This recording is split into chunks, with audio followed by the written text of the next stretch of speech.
On passe maintenant à la troisième vidéo concernant le protocole de Diran. On va parler de la mobilisation en flexion des doigts.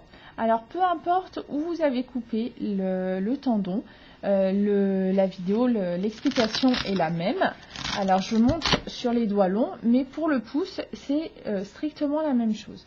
Donc l'idée, ça va être de bouger vos doigts avec l'autre main pour que les doigts arrivent complètement à plier. On dit que c'est en passif parce qu'on va faire en sorte que la main qui est blessée ne participe pas du tout. C'est juste la main saine qui va venir faire bouger les doigts et l'autre main ne participe pas.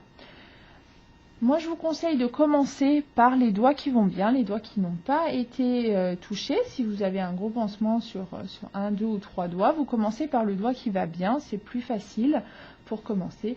Et vous allez venir prendre le doigt et l'emmener au maximum de la flexion. Alors, le maximum de la flexion, on plie 3 articulations. Donc, je vous montre, ici, on plie la métacarpophalangienne qui est ici, l'interphalangienne proximale qui est ici, et l'interphalangienne distale qui est ici. Donc, il faut bien penser à plier les 3 articulations. Donc, vous prenez votre doigt et puis vous l'emmenez en flexion. Et puis, quand c'est en flexion, voilà, vous venez mettre votre doigt derrière pour emmener aussi la métacarpophalangienne en flexion maximum jusqu'à que votre doigt il s'enroule complètement, comme on voit ici. Mon petit doigt est complètement enroulé.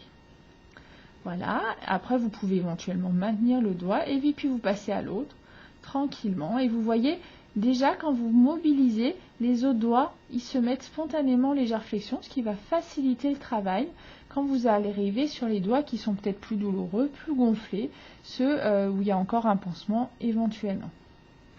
Voilà, et puis vous allez tranquillement plier tous vos doigts.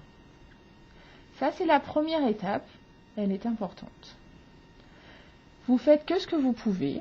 Si les premiers jours, vous ne pliez que jusque-là, et bien c'est très bien. Ce qu'il faut, c'est ne pas se faire mal. Il faut respecter la douleur. La douleur ne nous aide pas en rééducation de la main. La douleur déclenche de l'œdème et l'œdème fait que le lendemain, on plie moins bien. Donc, on respecte la douleur, c'est très important.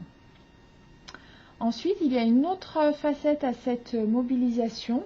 On va dissocier. Alors, si vous faites ça uniquement, préférentiellement, si les doigts, si vous avez coupé au niveau des doigts. Si vous avez coupé au niveau des doigts, ce qui est intéressant, c'est de dissocier les 2 fléchisseurs. On a 2 fléchisseurs qui arrivent dans le doigt. Le fléchisseur superficiel qui arrive jusque là. Et puis le fléchisseur profond qui vient s'insérer jusqu'ici. Donc vous allez plier, voilà, juste cette articulation-là qu'on appelle l'interphalangienne proximale. Voilà, une bonne vingtaine de fois, tranquillement. La mobiliser, voilà, et on fait coulisser comme ça un seul des 2 fléchisseurs. Et puis, dans un deuxième temps, vous allez mobiliser l'articulation distale, donc l'interphalangienne distale, spécifiquement, sans bouger les 2 autres. Et pareil, vous allez la mobiliser une vingtaine de fois. Alors ça, c'est vrai pour les doigts longs. C'est moins vrai pour le pouce. Le pouce n'a qu'un seul fléchisseur. Donc pour le pouce, on se contentera d'aller plier le doigt, le pouce, jusqu'à cette position qui est la position maximum de flexion. Donc l'exercice là de flexion des doigts, ça peut durer entre 5 et 10 minutes. Prenez votre temps, ne vous faites pas mal, allez-y tranquillement. Et surtout, ce qui est important, c'est à la fin de la séance, de tous les exercices, c'est de ne pas avoir mal. Donc après la séance, vous ne devez pas avoir mal plus de 10 minutes, maximum un quart d'heure. Si vous avez plus mal, plus longtemps, ça veut dire que vous avez un petit peu trop forcé et la séance suivante, il faudra forcer moins.